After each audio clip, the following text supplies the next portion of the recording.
असतील तर आशिष कचुलिया हे जे होते ते काही काळ याच्यामध्ये इन्व्हेस्टेड होते, म्हणजे याच्यामध्ये त्यांनी पैसा बनवून ते याच्यामध्ये असं म्हणू शकतो की निघून गेलेले आहेत.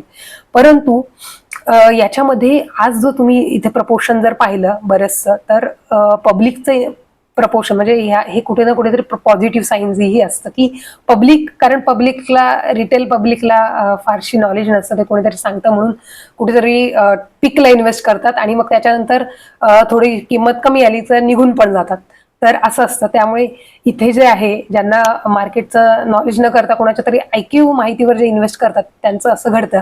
तर त्यामुळे पब्लिकची जी काही इन्व्हेस्टमेंट आहे ती साधारणतः 37 वरून इथे जर 38% जवळपास 34%, 4% कमी झालेली आहे. पण जे काही स्मार्ट DI इन्व्हेस्टर्स आहेत, म्युच्युअल फंडचे इन्व्हेस्टर्स आहेत, त्यांनी जवळपास 0 वरून ते जवळपास 7.13% ही इन्व्हेस्टमेंट आलेली आहे. आणि हे पॉझिटिव्ह साईन असतं की प्रमोटर्सचा जो काही शेअर आहे तो कुठेतरी DI किंवा FI यांनी इन्व्हेस्टमेंट केली, तर हा पॉझिटिव्ह साईन असतो याच्यामध्ये. ओके, तर हा इथे आपण घडलेला आहे असंही आपण म्हणू शकतो.